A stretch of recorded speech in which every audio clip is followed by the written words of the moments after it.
안녕하세요. 디스크립션 작성 방법 8가지 요령에 대해 알아보도록 하겠습니다.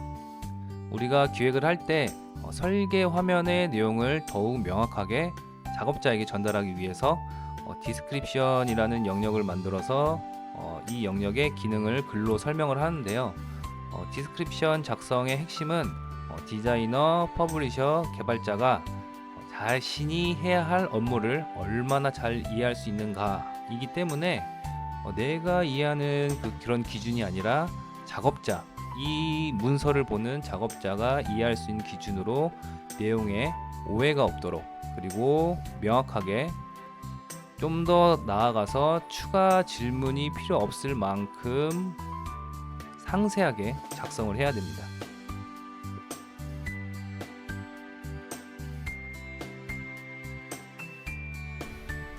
디스크립션 작성 요령 첫 번째는 이 레이아웃과 그리고 디스크립션을 연결하는 방법인데요.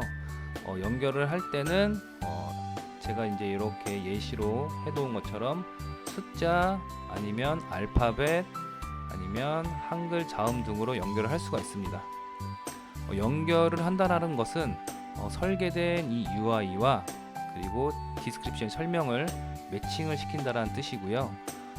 즉 이러한 번호를 보고 문자가 일치하는 디스크립션을 내용을 보면서 작업자가 1번에 대한 내용은 요것을 보면 되는 거구나 라고 하면서 이해를 하면서 작업을 진행을 할 수가 있습니다.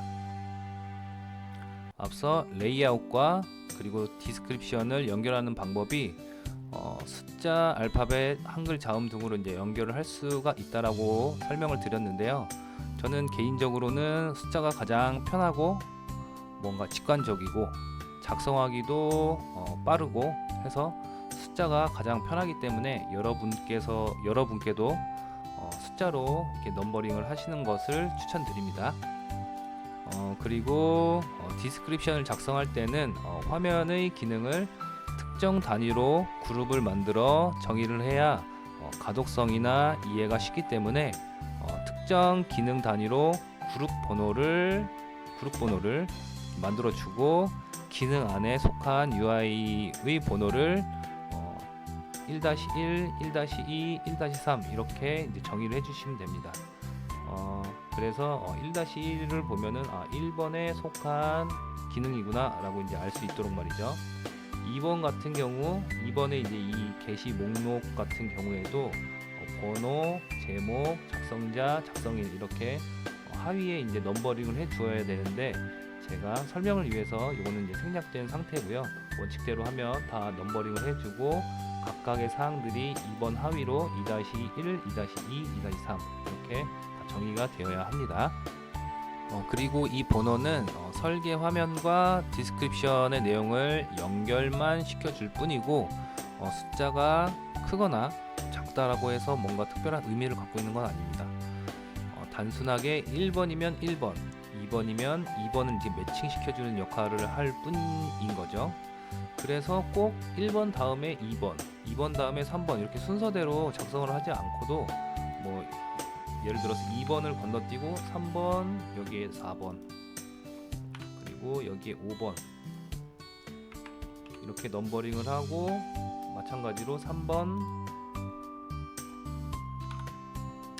그리고 4번 그리고 배너는 5번 이렇게 디스크립션 내용과 이 설계된 화면에 이제 번호만 맞으면은 다 이해를 할 수가 있습니다. 하지만 일부 이제 작업자들이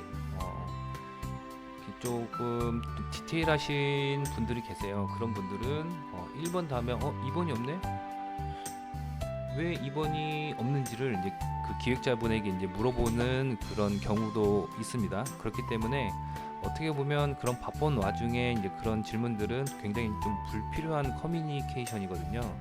그렇기 때문에 그런 오해를 좀 줄이기 위해서 되도록이면 순서대로 1번, 2번, 3번, 4번 이렇게 순서대로 작성을 해주시는 것이 가장 바람직합니다. 하지만 본 의미는 그냥 여기에 대한 매칭만 잘 되면 된다. 이렇게만 이해해 주시면 될 것 같습니다.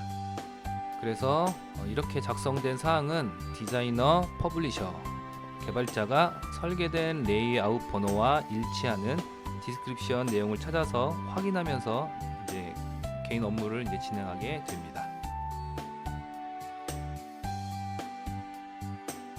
디스크립션 작성 요령 두 번째는 디자이너, 퍼블리셔에게 작업 내용을 전달하는 방법인데요.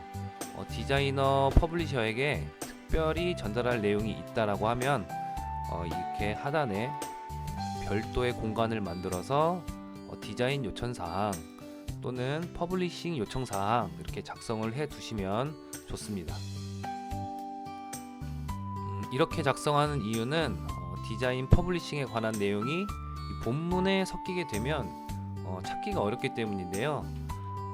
디자이너나 퍼블리셔는 디스크립션 내용을 상세하게 보는 것은 어쩌면 업무적으로 좀 효율성이 떨어질 수가 있어요.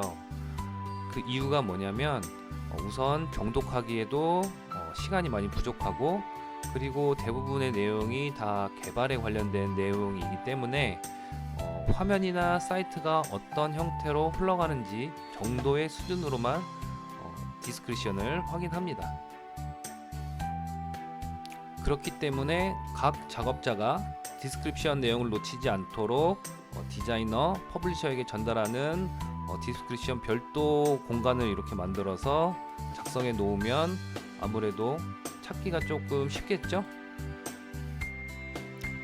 이렇게 작성을 해 놓고 디자이너나 퍼블리셔 분에게 화면에 뭐 이렇게 표시를 해 두었으니 작업을 하면서 디스크립션 하단에 내용이 있다라면 좀 확인을 해달라 라고 요청을 하시면 디스크립션의 이제 모든 내용을 다 보지 않아도 되므로 아무래도 작업 효율이나 능률 같은 것들이 많이 높아질 것으로 생각이 됩니다.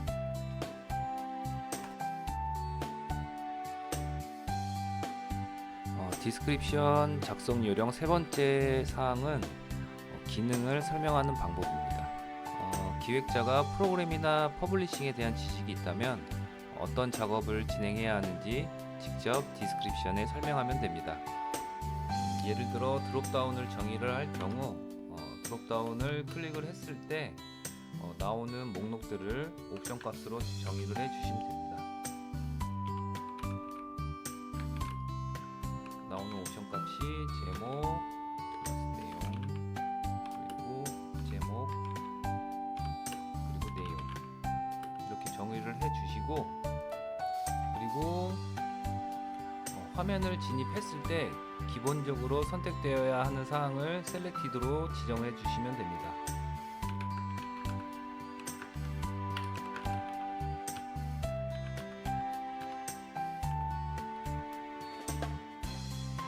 이렇게 셀렉티드라고 작성을 하셔도 되고요. 아니면 이렇게 디폴트라고 작성을 하셔도 작업자들은 이게 기본값이구나 라고 하면서 이해를 다 할 수가 있습니다. 만약에 프로그램이나 퍼블리싱에 대한 지식이 없다면 웹에서 동작하는 상황을 그대로 설명해서 개발자나 퍼블리셔가 어떤 작업을 하면 되는지 유추할 수 있도록 작성을 하시면 됩니다. 예를 들면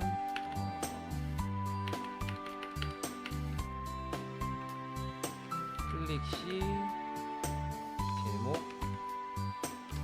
내용, 그리고 제목, 내용, 선택 값이 보임, 그리고 화면 첫 진입 시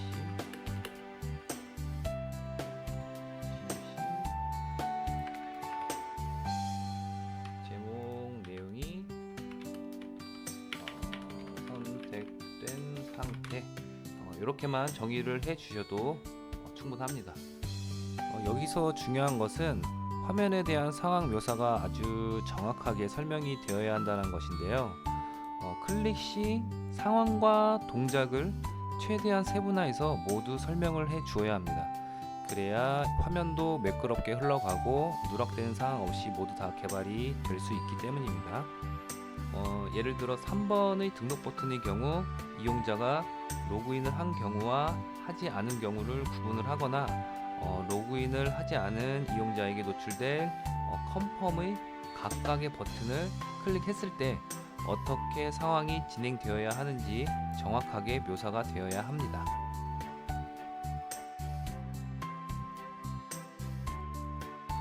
디스크립션 작성 요령 네 번째는 정책 정의서에 작성된 내용이 기능 정의가 될 수 있다라는 내용입니다. 기획자는 화면 정의서 작성 전후로 정책 정의서를 작성하는데요. 정책 정의서에 작성된 내용이 구현에 필요한 사항이 있다면 디스크립션에 꼭 작성을 해 주셔야 합니다. 정책 정의서를 예를 들어 살펴보면 이름 작성 정책, 그리고 아이디 생성 규칙, 그리고 비밀번호 생성 규칙, 이메일 작성 이렇게 되어 있는데 먼저 이름 작성 정책을 살펴보면 한글 5글자 이내, 영문, 숫자, 특수문자 입력 불가, 그리고 필수 작성이다 이렇게 되어 있습니다. 그래서 대략적으로 유추를 해보면 회원 가입을 이제 할 때 이름은 필수로 작성이 되어야 하고, 그리고 아무래도 이름이다 보니까 영문과 특수문자는 이름에 없기 때문에 당연히 입력이 불가해야 합니다. 그리고 이 영문 같은 경우에는 영문을 이제 입력받지 않겠다라고 한다라는 뜻은 내국인에 대해서만 가입을 받겠다라고 이제 유추를 좀 할 수가 있겠죠. 그래서 이렇게 정책 정의가 되어 있다라고 하면 이 내용 그대로를 복사를 해서 디스크립션 안에 그대로 정의를 해주셔야 됩니다. 이름은 필수 입력이고 필수 입력이기 때문에 이 UI 상으로도 이용자들이 알 수 있도록 이렇게 필수 표기를 해주셔야 합니다.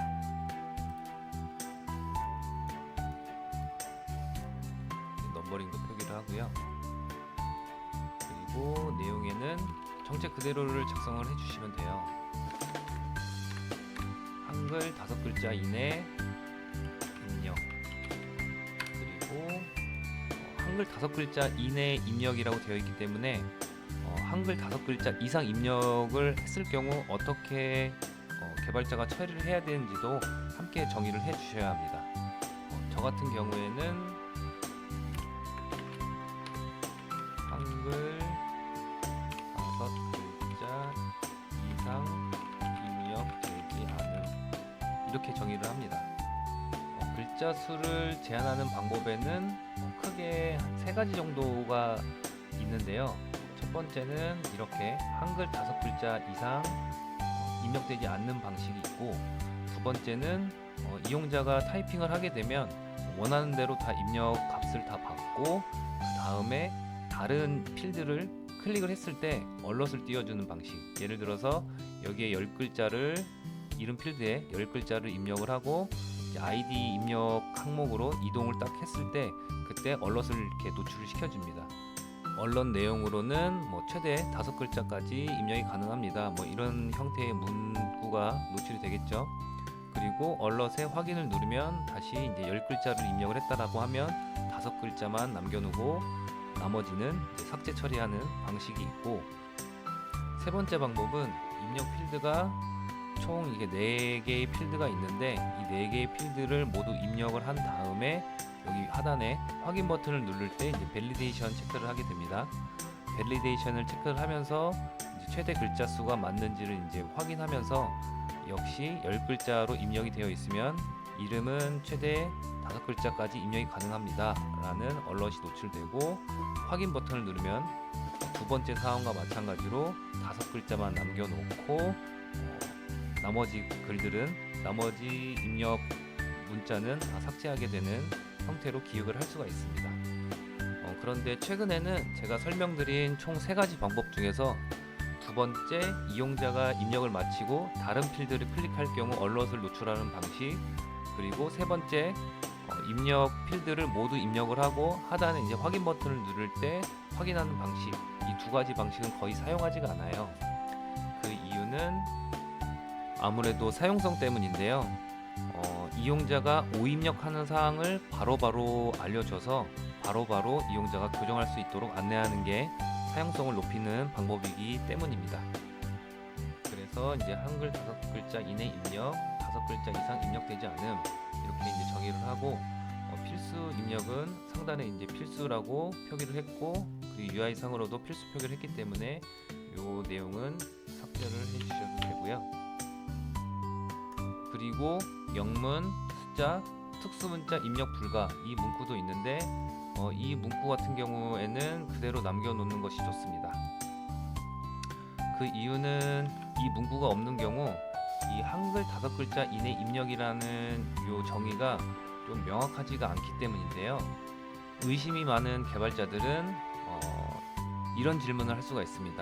영문, 숫자, 특수문자는 입력이 안 되어야 하는 건가요? 라는 질문을 받을 수 있기 때문에 이런 의심이 담긴 질문을 받기 전에 해소 차원에서 참고사항으로 영문, 숫자, 특수문자 입력 불가 이렇게 작성을 해 놓으면 좀 개발자분들이 이 기획서를 이해하는 데 있어서 불필요한 커뮤니케이션을 줄일 수가 있습니다. 아이디도 예를 들어서 한 번 더 정의를 해보겠습니다.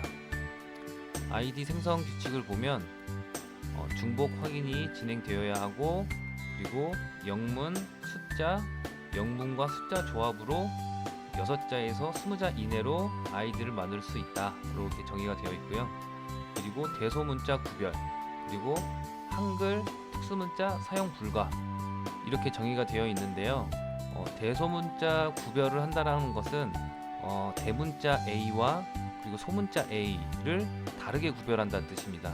예를 들어서 대문자 AAA로 아이디를 만들었다라고 하고 소문자 AAA로 이제 아이디를 만들 경우 이 아이디는 대소문자를 이제 구별하기 때문에 각각 서로 다른 아이디로 인지를 할 수 있다는 뜻입니다. 그리고 아이디 같은 경우에는 한글 아이디는 이제 받지 않겠다라는 뜻이고 그리고 특수문자 사용 불가 특수문자 같은 경우에는 프로그램을 실행을 할 때 오류의 가능성이 있기 때문에 특수문자는 최대한 사용을 자제하는 것이 좋습니다. 그리고 아이디도 마찬가지로 필수 작성 이렇게 되어 있습니다. 그래서 마찬가지로 이렇게 정의된 정책을 복사를 해서 디스크립션 입력란에다가 붙여넣기를 해주시고요.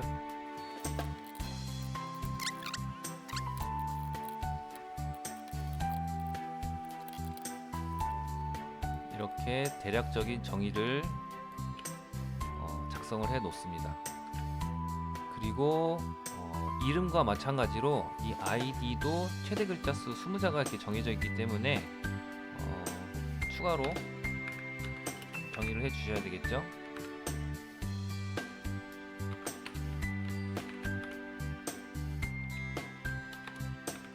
스무 자 이상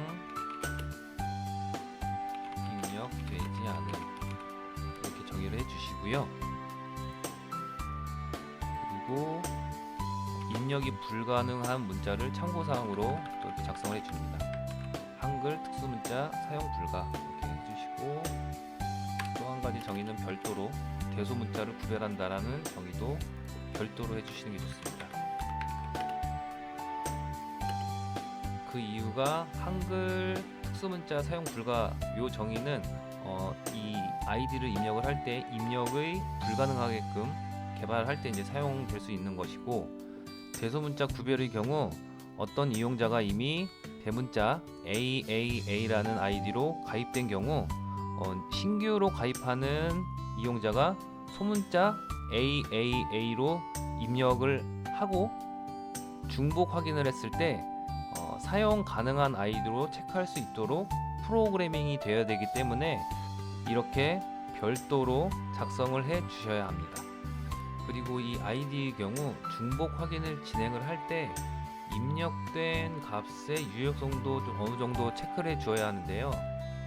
최대 글자 수와 그리고 한글 특수문자는 이 입력 필드 자체에서 입력하지 못하도록 막고 있기 때문에 추가적으로 중복 확인 버튼을 클릭했을 때 체크해 주어야 하는 사항은 6글자 이하로 입력을 되었을 때, 그리고 이미 사용 중인 아이디를 입력을 했을 때, 이때 이제 중복 확인 버튼을 클릭을 하면은 체크를 해 주어야 합니다.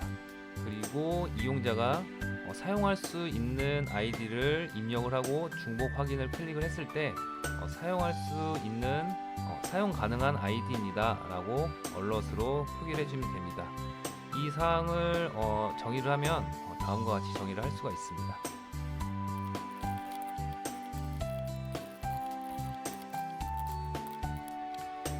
이렇게 중복 확인 버튼을 누를 때 케이스로 나뉘어서 이제 설명을 하면 되는데요. 첫 번째가 6글자 미만 입력 후 클릭 시, 이때는 얼럿으로 아이디 중복 확인은 6글자 이상 입력 후 진행해 주세요. 이렇게 이제 메시지를 주시면 되고요. 그리고 두 번째로는 이미 사용 중인 아이디를 입력 후 클릭 시, 이때는 사용 중인 아이디입니다. 다른 아이디를 입력해 주세요. 이렇게 되어 있습니다. 그리고 참고사항으로 이 언론 문구를 이제 작성을 할 때는 현재 문제되는 사항이 첫 문장으로 나오고, 그 이후에 이용자가 어떻게 진행을 하면 되는지를 그 뒷문장으로 작성을 해주시면 됩니다. 그리고 마지막으로 사용 가능한 아이디 입력 후 클릭 시, 이때는 사용 가능한 아이디입니다 라는 이제 언론 문구를 노출시켜주면 됩니다. 이렇게 정책으로 작성된 사항을 화면 정의서 디스크립션에 정의하는 방법에 대해 배워보았습니다.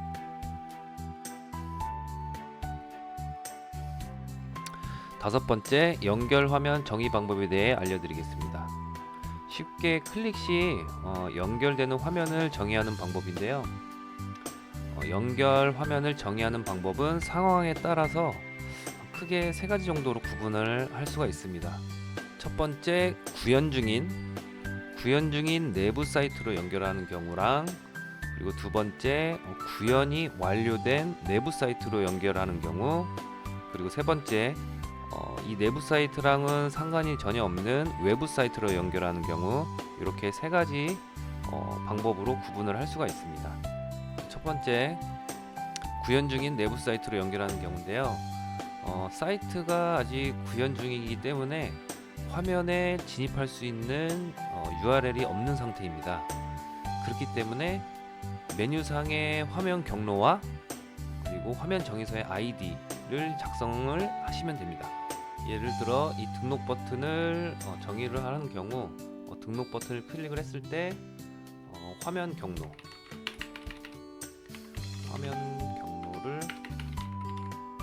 먼저 작성을 해주시고요. 예를 들면 커뮤니티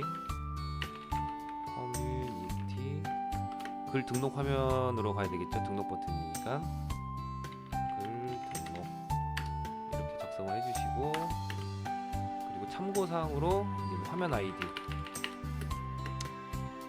커뮤니티 글 등록 화면은 이 화면은 어디에 있는지, 화면상에 어디에 있는지 화면 아이디를 작성을 해주면 됩니다. 그러면 화면 아이디하고 이 글 등록 화면이 담겨져 있는 화면 아이디를 복사를 해서 이렇게 넣어주시고요. 그리고 이 버튼을 클릭을 했을 때 새 창에서 열릴 것인지 아니면 본 창에서 이동이 될 것인지 타겟을 이제 지정을 해주시면 됩니다. 타겟을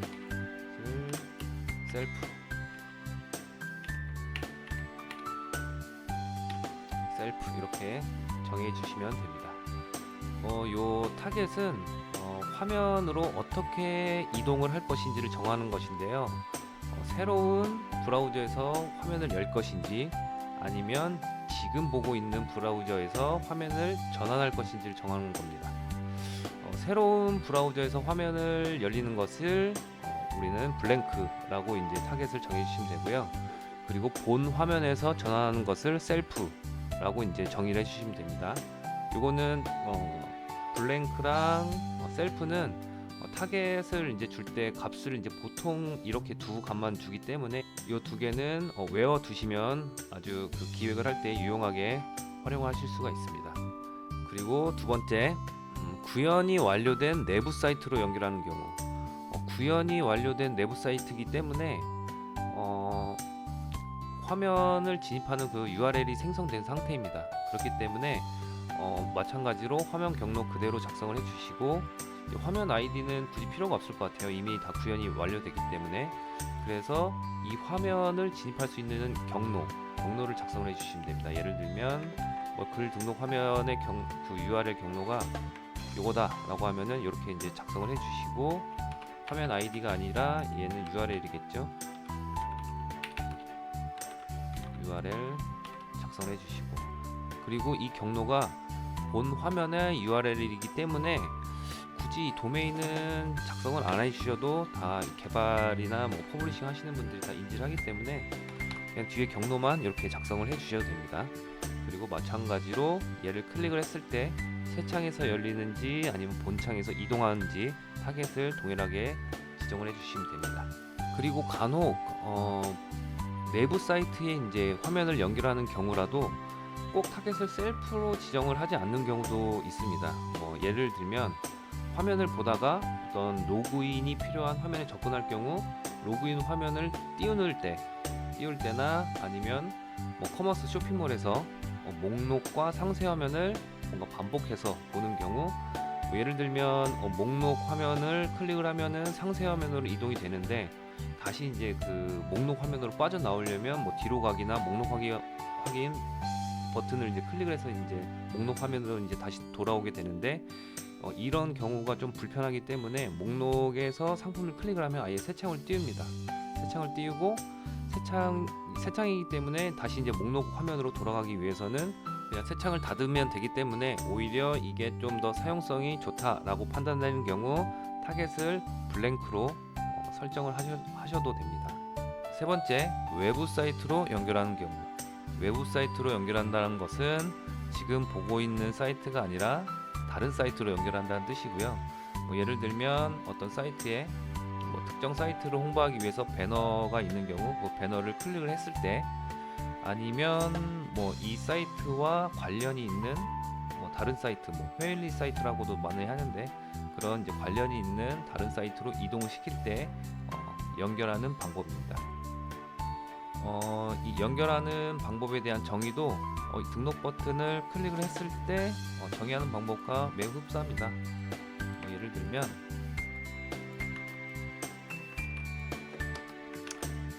이렇게 이제 외부 사이트로 연결하는 그 사이트가 예를 들어서 네이버다라고 하면은 네이버, 화면 경로에 네이버라고 작성을 해주시고요. 만약에 메인인 경우 참고 사항으로 이렇게 메인 화면 이렇게 작성을 해주시면 좀 더 정확하게 커뮤니케이션이 될 수 있겠죠. 이게 아니고 만약에 세부 이제 메뉴로 이동된다라고 하면은 이동되는 메뉴, 예를 들어서 블로그다라고 하면 블로그 작성을 해주시면 되고요. 아무래도 외부 사이트다 보니까 다 이제 제작이 완료된 사이트겠죠. 그렇기 때문에 URL이 있습니다. 그렇기 때문에 지금 화면 경로가 네이버 블로그로 되어 있으니 네이버 블로그의 경로를 작성을 해주시면 됩니다.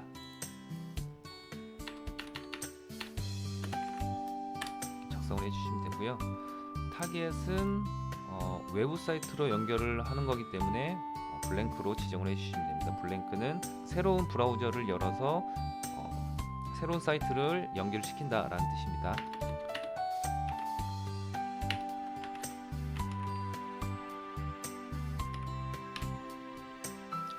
이렇게 정의를 해주시면 됩니다. 이렇게 외부 사이트로 연결하는 경우 타겟을 보통 블랭크, 즉 새로운 브라우저를 열어서 이제 연결을 하게 되는데요. 거기에는 좀 이유가 있습니다.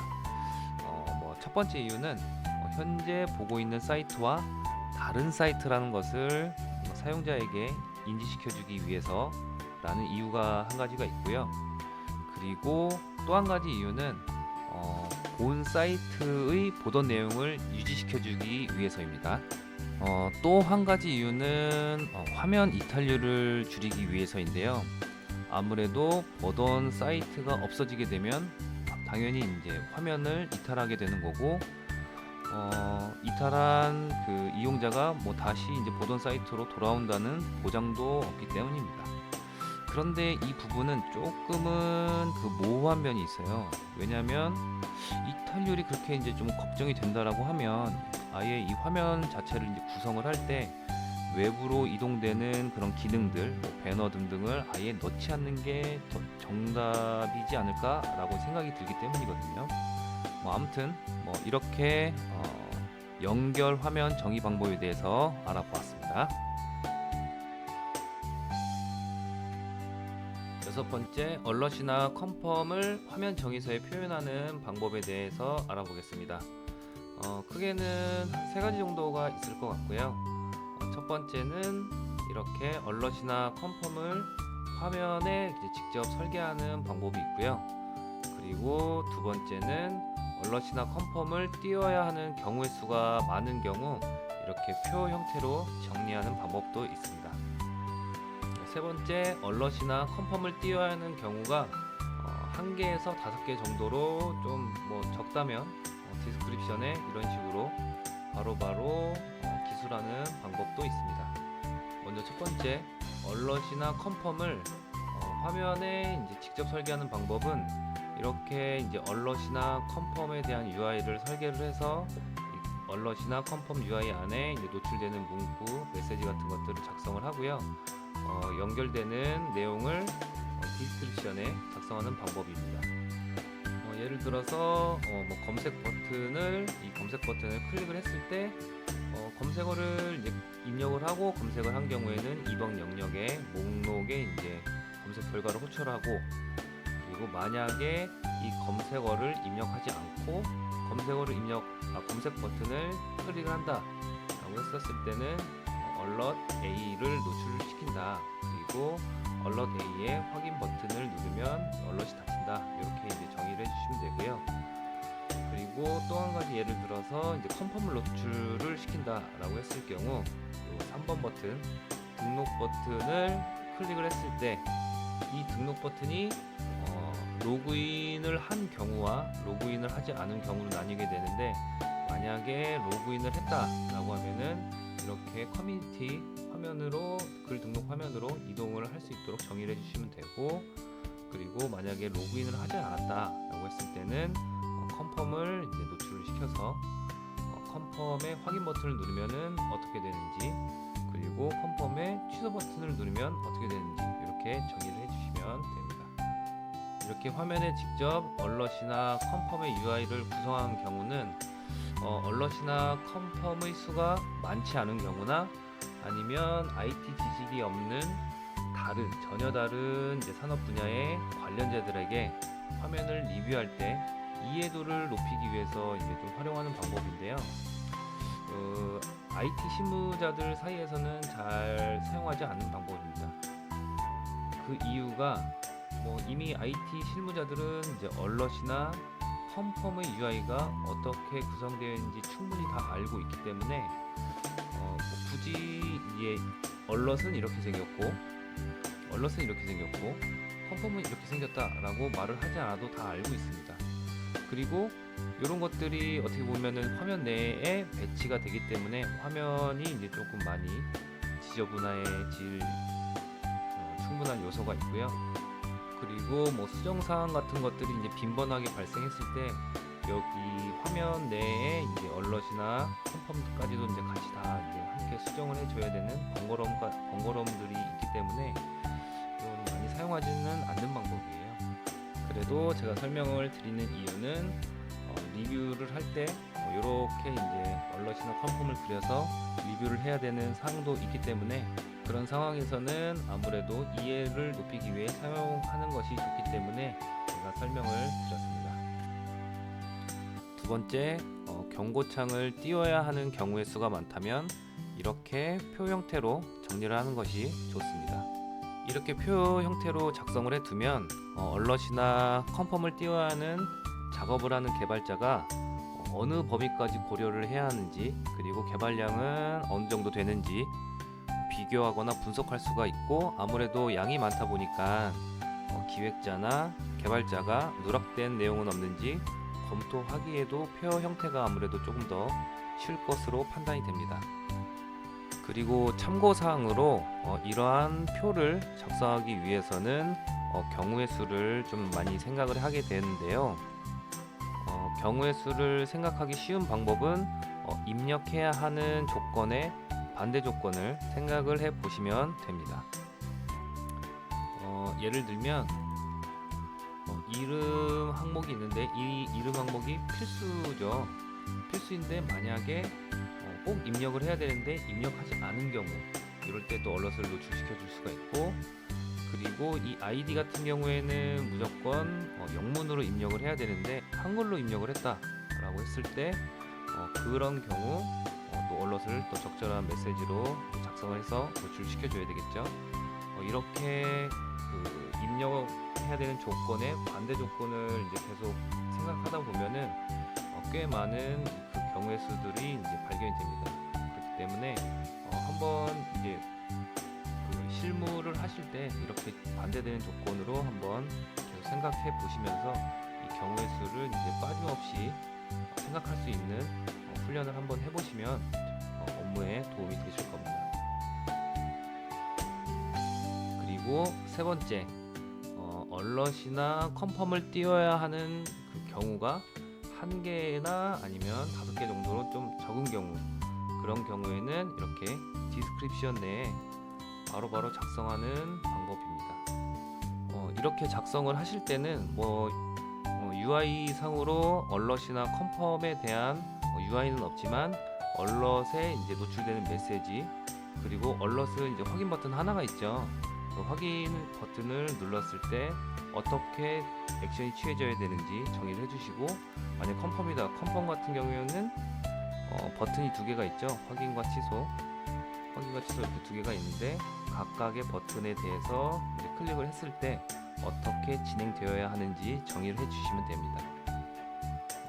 정리를 하자면 최근에는 얼럿이나 컨펌을 이렇게 이제 UI 상에 설계하는 방법은 잘 사용하지가 않고, 두 번째로 설명드린 이렇게 표 형태로 정리를 하거나 아니면 디스크립션 내에 얼럿이나 컨펌에 대한 메시지 내용을 작성하는 방법으로 많이 이제 그 화면 정의서를 작성을 하는 추세이고요. 만약에 좀 더 구분을 해 본다라고 하면 이렇게 일정한 입력 폼이 있을 경우 이 확인 버튼을 눌렀을 때, 이 확인 버튼을 눌렀을 때 입력해야 되는 그 항목들을 다 체크를 해야 되기 때문에 얼럿이나 컨펌을 노출을 해주는 그 경우의 수가 굉장히 많거든요. 그렇기 때문에 이 3번의 확인 버튼을 눌렀을 때는 이런 식으로 표현 형태로 작성을 하고, 그 이외의 경우에는 대부분 다 이렇게 디스크립션 내에 얼럿이나 컨펌에 대한 내용을 작성을 합니다. 7번째, 데이터가 그리드 형태라면 정렬 값을 정해야 하세요 라는 내용인데요.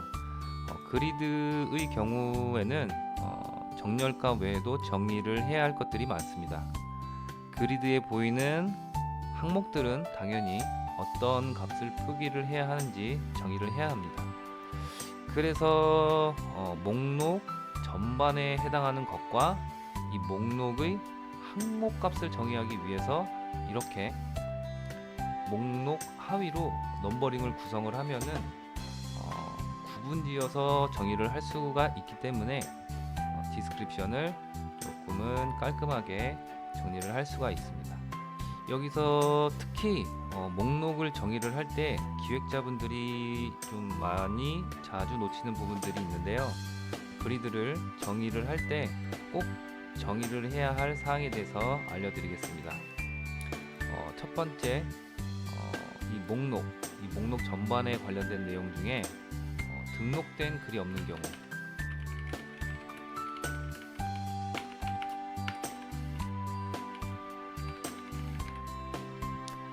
등록된 글이 없는 경우는 게시판을 이제 처음 만들게 되고, 아무래도 처음 만들었으니까 등록된 글이 없기 때문에 여기에 디폴트로 이제 문구를 한 줄 정도 띄워줄 수가 있어요. 그래서 이제 등록된 글이 없는 경우 대부분은 등록된 글이 없습니다 라고 가이드 문구가 노출이 되게 됩니다. 그런데 이런 등록된 글이 없는 경우에 대한 케이스는 어떤 솔루션, 예를 들어서 이제 어떠한 사이트를 이제 하나 만들고 여러 업체에다가 판매를 할 경우, 그런 경우는 정의를 해도 좋으나 그냥 인하우스로 개발하는 그냥 우리만 쓰는 사이트의 경우 굳이 정의를 하지 않아도 될 것 같다라고 이제 생각이 들어요. 왜냐하면 어차피 등록된 글이 없는 경우는 그 게시판을 처음 생성을 하고 딱 그 처음 시점, 그 시점밖에는 노출될 케이스가 없기 때문에 굳이 이런 케이스를 정의하지 않으셔도 된다. 물론 공수도 그렇게 개발 공수도 많이 들지는 않겠지만 바쁜 와중에 이런 작은 개발 케이스 하나를 줄인다는 것도 엄청 도움이 되기 때문에 인하우스로 개발을 할 경우에는 굳이 정의를 하지 않아도 된다 라는 내용입니다. 그리고 다음으로는 검색 결과가 없는 경우.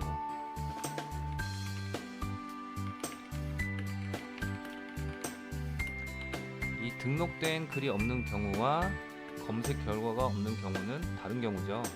등록된 글이 없는 경우는 아무것도 등록이 안 됐다라는 뜻이고, 검색 결과가 없는 경우는 여기서 이제 뭔가를 검색을 했는데 이 검색어와 맞는 글들이 없다라는 뜻입니다. 그래서 검색 결과가 없는 경우에도 그냥 간단하게 검색 결과가 없습니다. 이렇게 정의를 해주시면 됩니다. 그리고 이 게시판을 이제 어떤 순으로 정렬을 할 것이냐라는 내용인데요.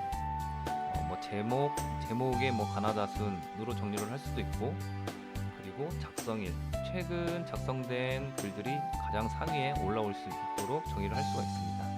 그래서 이 게시판의 이제 특징에 따라서 어떻게 정의를 할 것인지를 작성을 해주시면 됩니다. 보통 사전 같은 경우에는 이 사전에 이제 제목 순으로 가나다 순으로 이제 정렬을 하게 되고, 이렇게 뭔가 커뮤니티나 공지사항 같은 경우에는 아무래도 최신 글들이 더 이용자들에게 의미가 있기 때문에 작성일 순으로 정렬을 합니다. 그래서 여기에 정렬의 기준은 작성일이고,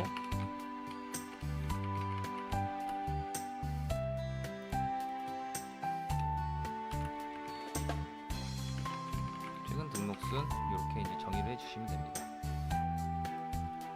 그리고 네 번째는 페이지당 표기수인데요. 페이지당 표기수라는 게 하단에 이제 그 게시판에 이제 페이지 내비게이션이 이렇게 있는데, 요거 한 페이지당 몇 개의 게시물을 보여줄 것이냐를 정의를 하는 겁니다. 요즘에는 이렇게 게시판 상단에 페이지당 몇 개의 게시물을 표기를 할 수 있는지 드롭다운으로 이제 설계를 하기도 합니다. 이런 식으로 예를 들면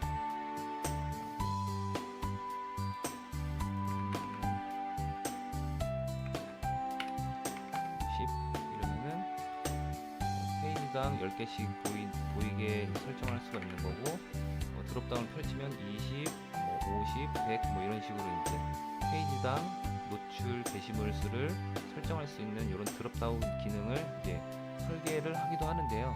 이런 기능이 있다라고 하면은 당연히 페이지당 표기수에 대한 정의는 의미가 없겠죠.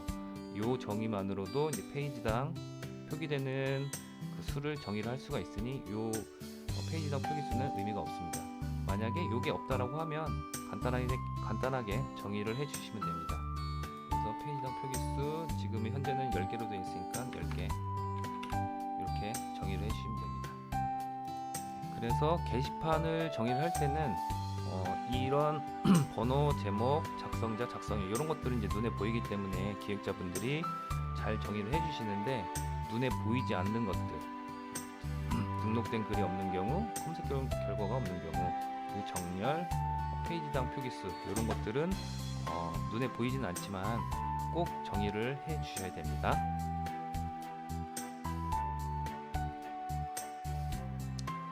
그리고 마지막 8번째, 상황에 따라 다른 내용이 노출되어야 한다면 케이스로 구분하여 정의하세요 라는 내용인데요. 이 내용이 어떤 뜻이냐면, 이렇게 뭐 등록 버튼 이제 한 가지가 있다라고 하면은 이 조건에 따라서 달리 정의를 해야 되는 케이스가 있는 경우, 이런 경우 케이스로 나눠서 정리를 하면 된다라는 내용입니다. 예를 들면 이렇게 등록 버튼이 있는 경우, 뭐 이용자는 내가 어떤 상태인지를 모르고 그냥 이 등록 버튼을 막 눌러 보겠죠. 하지만 우리 이제 시스템 상에서는 실제로 이 사람이 등록 가능한 상태인지를 이제 확인을 해야 되는데요. 예를 들면 글을 등록할 때 글을 등록할 때의 조건이 무조건 이 사이트에 로그인이 되어 있어야 한다. 그리고 이 커뮤니티에 글 등록 권한이 있어야 된다. 라는 이제 만약에 뭐 그런 정책이 있다라고 하면은 이 글 등록 버튼을 클릭을 할 때 그 상태가 맞는지 체크를 해 주어야 되겠죠. 그렇기 때문에 이렇게 3개의 케이스로 나눠서 생각을 해볼 수가 있습니다. 첫 번째는 로그인 전에 클릭을 한 경우, 로그인을 하지 않고 요 등록 버튼을 클릭한 경우죠. 그리고 두 번째는 로그인은 되어 있지만 글 등록 권한이 없는 경우, 이런 경우에는 어떻게 이제 처리를 해줄 것이냐. 그리고 마지막 케이스로 로그인도 되었고 글 등록 권한도 있는 경우, 이런 경우에는 어떻게 처리할 것이냐. 이렇게 이제 3가지 케이스로 나누어서 정의를 해주시면 됩니다. 그래서 첫 번째 케이스의 경우에는 로그인 전 클릭을 했으니 당연히 이제 로그인 후 이용 가능하다. 그리고 로그인 하시겠냐? 라고 해서 이용자에게 어떻게 이제 진행을 하면 될지 이제 묻는 컨펌창을 도출시켜 주시면 될 것 같고요. 그리고 두 번째, 로그인 후 클릭을 했는데 글 등록 권한이 없는 경우, 이럴 때도 로그인은 되었지만 글 등록 권한이 없다. 이렇게 이제 알려주는 언론 메시지를 노출시켜 주시면 될 것 같습니다. 그리고 참고 사항으로 이제 제가 앞서 이제 또 설명을 또 드리긴 했는데, 이런 얼럿이나 컨펌 문구를 작성을 할 때에는 현재 발생되는 원인은 무엇이고, 그리고 조치할 수 있는 사항은 무엇인지를 이렇게 나누어서 생각해서 작성을 하시면 됩니다. 뭐 예를 들면 얼럿의 이제 문구를 보면, 현재 네가 글을 등록하지 못하는 이유는 글 등록 권한이 없기 때문이다. 그래서 글을 등록하고 싶다면 조치할 수 있는 방법은 관리자에게 뭐 문의를 하던 뭐 어떻게 해서 글 등록 권한을 신청을 한 다음에 다시 진행을 해라. 이렇게 조치 방법 이 2가지로 구분해서 작성을 하시면 됩니다. 그리고 마지막으로 로그인도 되었고 글 등록 권한도 있다. 2가지 조건이 모두 만족한 거죠. 그럴 경우에는 글 등록 화면으로 이동될 수 있도록 이렇게 정의를 해 주시면 됩니다. 이렇게 화면 정의서를 작성할 때 필요한 디스크립션 작성 요령 8가지 방법에 대해서 알아보았고요. 이 사항만 잘 지키시더라도 좀 더 완벽하고 깔끔한 기획안을 작성하실 수가 있습니다. 마치 나의 방식인 것처럼 잘 응용하셔서 성장하는 기획자가 되시길 바랍니다. 감사합니다.